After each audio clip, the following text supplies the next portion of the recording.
Memang senang dan bangga kalau di dalam bernegara kita memiliki seorang pemimpin yang memiliki keterampilan kelas dunia seperti presiden pertama kita yang pandai bermanuver di tingkat dunia, memprakarsai non-blok, memimpin konferensi Asia Afrika, membangun Ganevo diplomasi melalui olahraga, mengambil Papua dengan manuver diplomasi ke Amerika dan PBB. Kalau yang sekarang, pemimpin setelahnya semua jago kandang. Lawannya yaitu hanya rakyatnya sendiri dan mereka yang punya otot pengetahuan bernegara dan berekonomi yang beda, itu aja lawan mereka. Para pemimpin setelah Soekarno hanya berebut anggaran dengan proyek-proyek yang modalnya dari dua sumber, mencekik rakyat dengan pajak-pajak dan berhutang pada negara asing.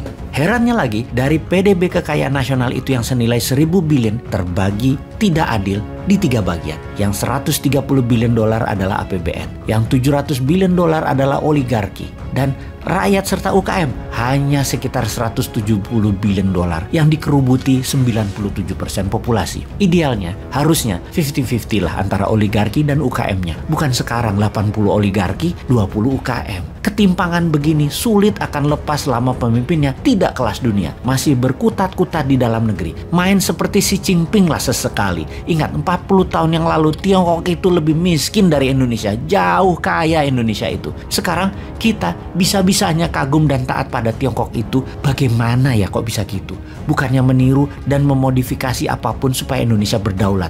Ini semua bagaimana sih sebenarnya? Jadi kita lihat berdasar data, apa yang Tiongkok akan lakukan mengambil peluang krisis Ukraina. Pastinya kita lihat fakta data. Kita mundur sekitar di tahun 2014. Ketika itu Rusia mencaplok Crimea, sebuah wilayah berdaulat di Laut Hitam, baratnya Rusia. Tiongkok membela Rusia dengan mengatakan pihak barat yang memulai pertikaian tersebut sehingga Rusia harus turun tangan mengatasinya. Kita lanjut di tahun 2022 ini. Tiongkok kembali membuktikan kesetiakawanannya dengan Rusia dengan menuliskan di headline berita nasional Tiongkok, Amerika menggunakan krisis Ukraina untuk mensahkan gerakan militer di Eropa, di mana kita tahu bahwa bagi Amerika perang adalah profit. 25% pendapatan negara Amerika adalah dari mesin perang, jualan senjata, dan untuk senjata tersebut Amerika harus create demand, harus menciptakan demand dengan adanya perang tersebut. Di sini Tiongkok membawa framing Amerika lah yang sesungguhnya ingin perang di Ukraina. Inilah strategi komunikasi Tiongkok,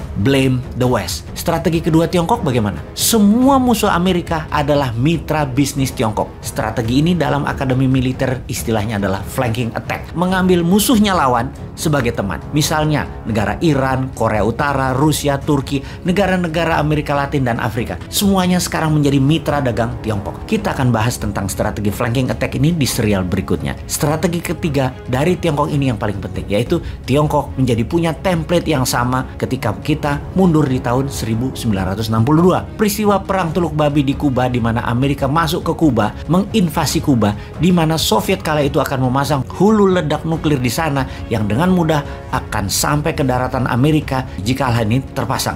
Invasi Amerika ke Kuba itu berakhir gagal, namun perang dan pendaratan serta invasi dilakukan oleh Amerika. Ketika mata dunia sedang fokus ke Kuba, pemimpin besar Indonesia Pak Karno ke Amerika bernego untuk ambil balik Papua dari Belanda, dan Amerika mendukung penuh dengan memberikan hak vetonya di PBB. Di tahun 1963, Operasi Mandala membebaskan Papua Barat pun dilakukan setelah mendapatkan go ahead dari Amerika. Amerika sisi lain mendapat izin di Grasberg sebagai kompensasinya. Strategi pintar Soekarno memanfaatkan krisis Kuba. Dan apa yang dilakukan oleh Tiongkok di tahun 1962 di saat yang sama itu?